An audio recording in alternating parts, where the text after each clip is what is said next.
Hello student, welcome back to the tutor talk channel. मैं शिव चोपड़ा। आज मैं आपको बताऊंगा रेसिस्टिविटी किसे कहा जाता है, जो कि क्लास 10 फिजिक्स का चैप्टर इलेक्ट्रिसिटी का टॉपिक है।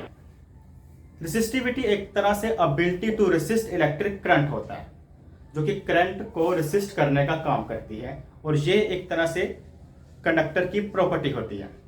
अगर इसकी डिफाइन को रीड करें तो इसकी डेफिनेशन हमें बताती है कि resistivity of a conductor is defined electric resistance of a conductor of unit cross section area and unit length, जिसे हम कुछ इस तरह से डिफाइन करेंगे।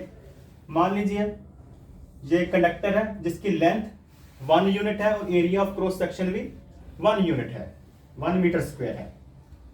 हमें पता है जो रेजिस्टेंस होता है, रेजिस्टेंस जो होता है वह डायरेक्टली प्रोपोर्शनल टू होता है लेंथ, यानी कि लेंथ कहने का मतलब अगर कंडक्टिंग वायर की लेंथ मान लीजिए इतनी है, अगर इस वायर की लेंथ को हम डबल कर देते हैं तो रेजिस्टेंस की वैल्यू भी डबल हो जाएगी। अगर लेंथ कंडक्टर की लेंथ को हाफ करेंगे तो रेजिस्टेंस की वैल्यू भी हाफ, और ये इनवर्सली प्रोपोर्शन होता है एरिया ऑफ क्रॉस सेक्शन के। इनवर्सली यानी कि ऑपोजिट इसका रिलेशन होगा, इनडायरेक्टली रिलेशन होगा। कहने का मतलब मान लीजिए ये वायर है स्टार्टिंग में, अगर हम इसका area of cross section double कर देते हैं तो रेजिस्टेंस की वैल्यू हाफ हो जाएगी। एरिया ऑफ क्रॉस सेक्शन का मतलब होता है इसकी मोटाई, पूरी वायर का एरिया नहीं, कंडक्टर का एरिया नहीं, उसकी जो ये क्रॉस सेक्शन होगा इसका एरिया। अगर इसको डबल कर दिया जाएगा तो रेजिस्टेंस की वैल्यू हाफ हो जाएगी, और अगर इसको हाफ कर दिया जाएगा तो रेजिस्टेंस की वैल्यू डबल हो जाएगी। अगर इन दोनों को हम ज्वाइन करें तो हमें पता चलेगा जो रेजिस्टेंस होता है ये डिपेंड करता है लेंथ अपॉन एरिया, इसको इकट्ठा कर दिया हमने। और थर्ड नंबर पर ये डिपेंड करता है नेचर ऑफ मटेरियल पर, मटेरियल की क्या नेचर है। तो इस तरह से अगर हम इसको कुछ इस तरह से लिख सकते हैं, अगर यहां पर हम इक्वल का साइन डालें, रेजिस्टिविटी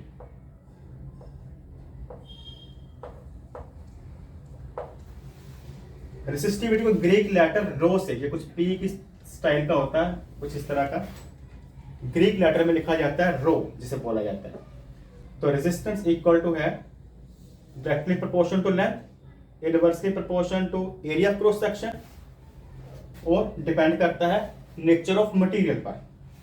और वही डिफाइन के अकॉर्डिंग अगर हम लेंथ और एरिया की वैल्यू 1 1 पुट कर दे, हमने लेंथ 1 मानी है, एरिया ऑफ क्रॉस सेक्शन 1 माना है, तो हम देखेंगे 1 से 1 कैंसिल होकर जो रेजिस्टेंस होगा वो इक्वल हो जाएगा रेजिस्टिविटी के, लेकिन इसकी न्यूमेरिकल वैल्यू इक्वल होगी।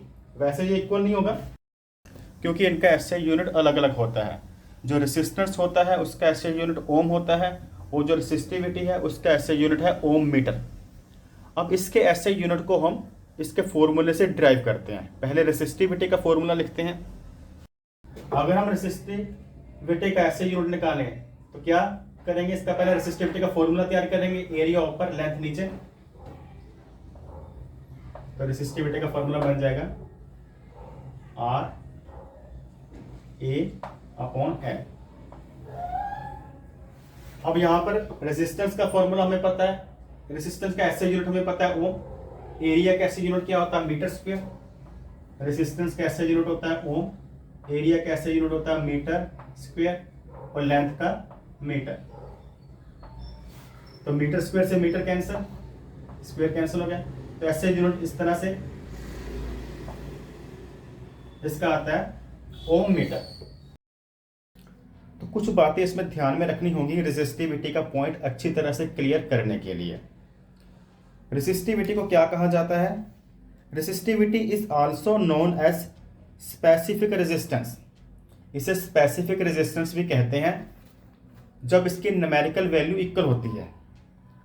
रेजिस्टिविटी की न्यूमेरिकल वैल्यू रेजिस्टेंस के इक्वल कब होती है? जब substance which is 1 meter long and 1 square meter in cross section, जब कंडक्टर की लेंथ 1 मीटर लॉन्ग हो और एरिया ऑफ क्रॉस सेक्शन उसका 1 स्क्वायर मीटर हो, तब इसकी न्यूमेरिकल वैल्यू इक्वल रहती है।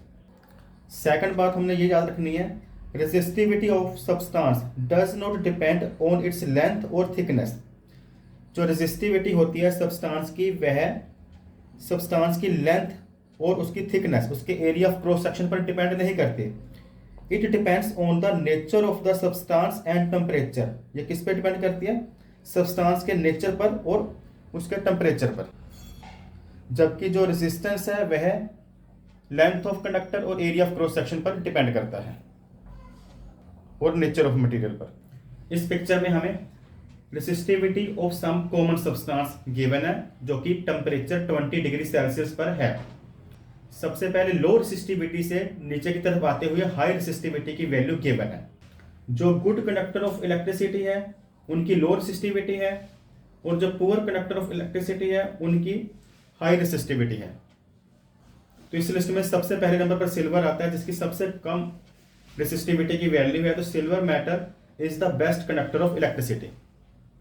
तो ये था हमारा टॉपिक व्हाट इज रेसिस्टिविटी। अगर आपको यह वीडियो पसंद आई हो तो चैनल को सब्सक्राइब करना और वीडियो को लाइक करना ना भूलें। Thanks for watching.